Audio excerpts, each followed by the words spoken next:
Good morning, everybody, and welcome to Law and Crime. I'm Jesse Weber, and thanks for joining us. We are nearing the end of the trial for Doomsday cult mom Lori Vallow Daybell out of Boise, Idaho. The state rested yesterday afternoon following 20 days of testimony, and shortly after, the defense rested their case, but without calling any witnesses. Now, as you know, the 49-year-old is charged in the deaths of her two children, 7-year-old J.J. Vallow, 16-year-old Tylee Ryan, but she is also charged in connection to the death of her husband's first wife, Tammy Daybell. Her husband, Chad Daybell, faces similar charges. He's going to be tried at a later date. For now, a lot to break down, so we want to bring you up to speed on this trial and what's going to happen next. So who better to bring on than our very own, our eyes and our ears, Law and Crime's Gigi Mckelvey. Gigi is live right now outside of the Ada County Courthouse. She's been doing excellent reporting for us. Gigi, we are coming to the end. Let's get into this. So it seems like the end of the trial does keep getting pushed back further and further away. Instead of having closings today,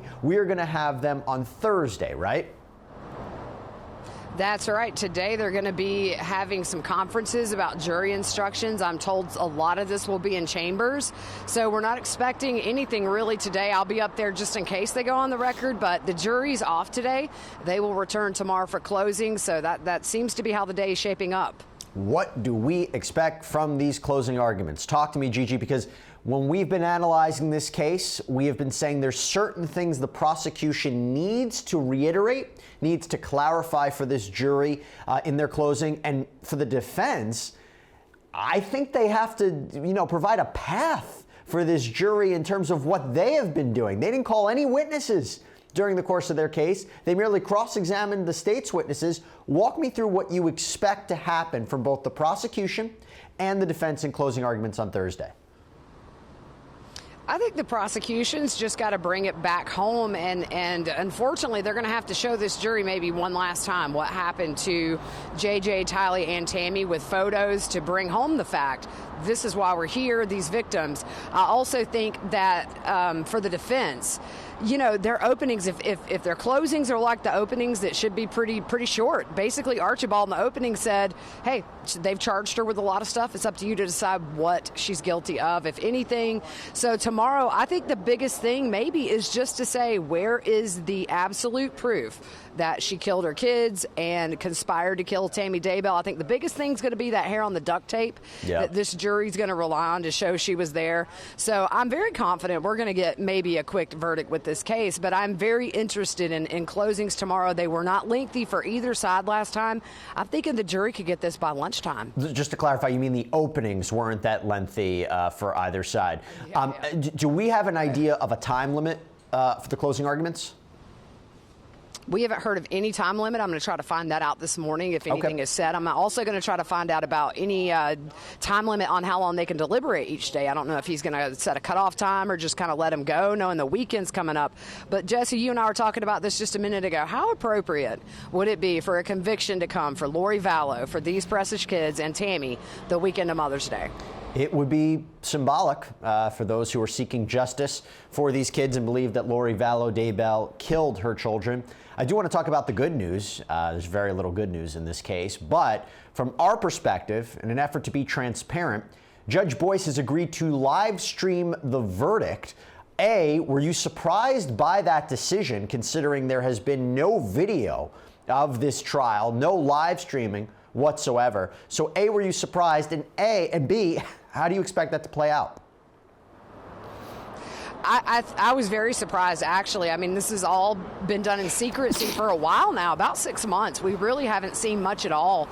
And I think it's going to be interesting because there is no system in place for, once that verdict comes in, getting in the courtroom. It's a first come, first serve, no ticket system like we've been doing. So I'm going to have my cell phone at the ready in case something breaks out. But I think it's going to be a madhouse here with this verdict for locals. Now, for the general public, they can just stay home and watch it in comfort. But I still think it's going to be wild here. Yeah. Are there any preparations being put in place by security there? Do they anticipate a large crowd? Do we have any idea in terms of the announcement of a verdict to when it's actually read?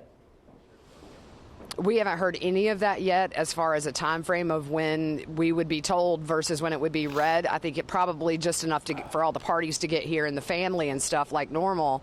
So I'm trying to find out those answers today. We're doing a live Q&A between 11 and 12 here on Law&Crime Network today about this case. So hopefully I'll have some of those answers for you then. Oh, you stole my thunder. I was going to mention that later on that we have the live Q&A. But in the meantime, let's talk about yesterday. Let's talk about how it wrapped up. So I heard the state requested an amendment in Lori Vallow Daybell's charges.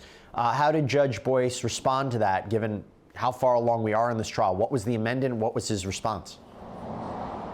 Well, he definitely let the state know that this is a little late coming in. It's clerical errors. He ultimately approved all of them to be amended, but he definitely let the state know, yeah, this is we've had trial for 4 weeks and we're just getting this, but it seems to be a non-issue at this point. And what was it about? What was it about the grand theft charges? It was, and it was just some verbiage in there. I don't remember specifically, yep. And it was a quick fix, I believe. It wasn't anything that there was a lengthy argument about. Okay, now let's talk about the testimony from yesterday. So an FBI specialist, Nicole Heidman, told the jury more about the communications between Lori and Chad. What stood out to you from there? The amount of communication that they had the night Tammy Daybell was shot at, it was 90 some odd calls, texts, things like that. I mean, they were in constant communication in all parties. Lori and Chad, Lori and Alex, Alex and Chad. Zulema and Lori were doing casting sessions as the attempt was happening. So that was pretty interesting, but unfortunately, none of those text messages were retrieved. Yeah. And I think maybe that's where your smoking gun would have been to really nail Lori to the conspiracy on Tammy.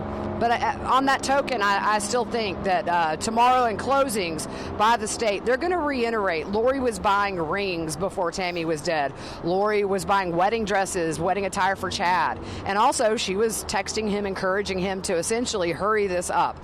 So I think that's going to be interesting how they try to tie that in. We all feel like that is the weakest charge in this case. Can I ask you a legal question about that? If the jury believes that she was instrumental in trying to shoot and kill Tammy Daybell on that prior instance, where we believe that Alex Cox was the shooter, but they don't necessarily believe that she was involved in the conspiracy to actually kill Tammy when she died, when she was asphyxiated, could they still find her guilty of conspiracy to commit the murder of Tammy Daybell?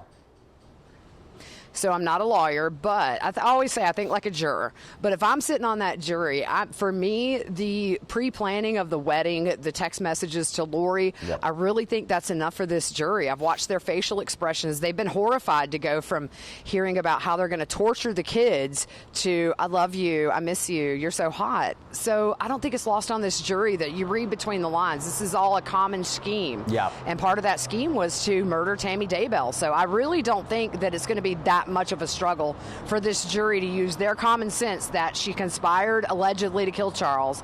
She's charged with conspiring to kill the kids. Why would Tammy be any different? That was really her biggest hurdle. And look, in all of this, I think, was Tammy. So the jury instructions are going to be important in terms of that, specifically the charges related to Tammy Daybell. That's why some viewers might say, oh my goodness, jury instructions, they're boring.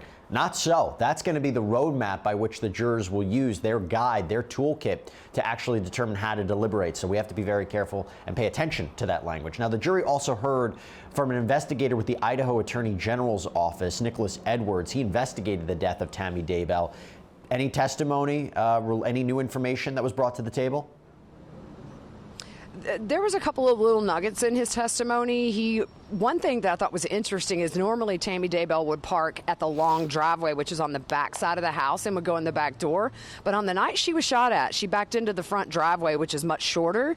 And so, but we don't have those text messages, so we don't know. Did Chad maybe say, hey, park in front, I'm using the back? But that was something that was very different for her, to park in the front of the house. And also he said that Alex and Tammy were actually physically very close when this attempt happened. Yep. So either the gun jammed or he's a bad shot, but it seems like maybe there was a malfunction with that gun based on the Google searches that he did the next day. I also want to ask you about the defense in terms of their cross-examination of these witnesses who were reading the messages, the communications between Chad and Lori. The best that you can, what was the theme of their cross-examination? What were they trying to get out when they were questioning these experts, these law enforcement officials, regarding the communications between Chad and Lori?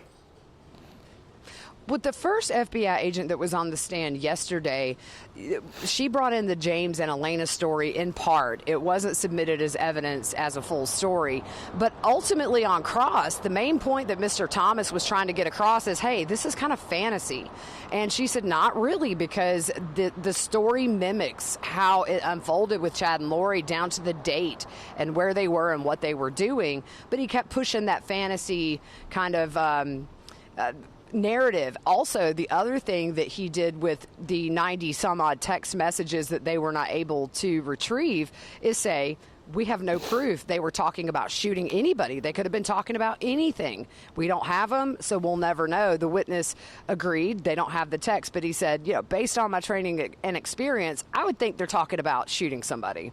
So that's kind of been the narrative of just fantasy. There was a Dungeons and Dragons little reference thrown in there yesterday. So you can see that the defense is just saying this is a make-believe world. But the witnesses say, yeah, except for we have 3 dead human beings, 2 of those being children. I will tell you this much. If this case was an insanity case, if this was one, because Idaho, there's no insanity defense, if this was a question of what was really going on in the mind of Lori Vallow Daybell, did she appreciate what she was doing, I think we might have a totally different conversation right now on whether or not she would actually be found guilty. I will, and Gigi, I'll give you a moment to respond to that, because a part of me says that, but then I'm also thinking because under insanity, one of the big factors is, did you know what you did was illegal? Did what you know was wrong?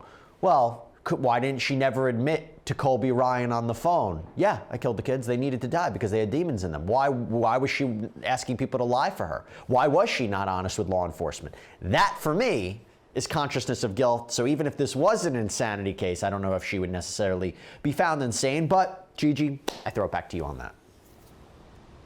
Yeah, I agree 100%. I really think that Lori tied the hands of her attorneys behind their back by not bringing mental health in.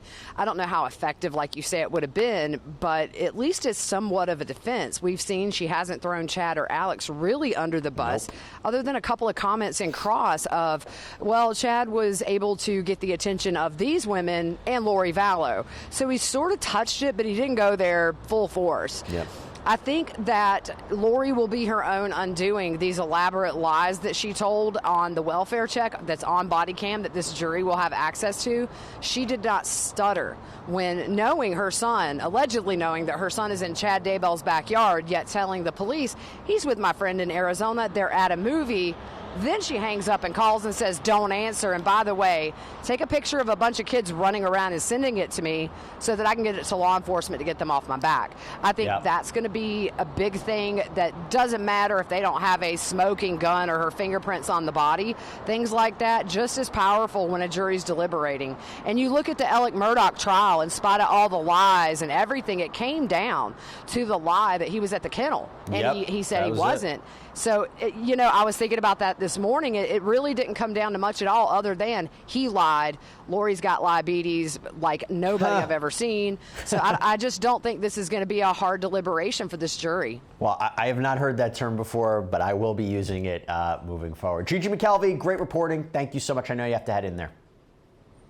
Thanks, Jesse. Now, if you want more Gigi, don't worry, because you don't have to go too far. She is going to be back on Law and Crime for our, as she mentioned, our hour-long Q&A session from 1 to 2 p.m. Eastern with Law and Crime executive producer Kathy Russin and also our very own Linda Kenny-Bodden. You really won't want to miss it. So start sending in all of your questions to Law and Crime's YouTube. We'll make sure to get them up and do our best to answer those questions for you. In the meantime, I have to sign off, but the good news is you want to stay with us here on Law and Crime for our continued trial coverage. We'll be back.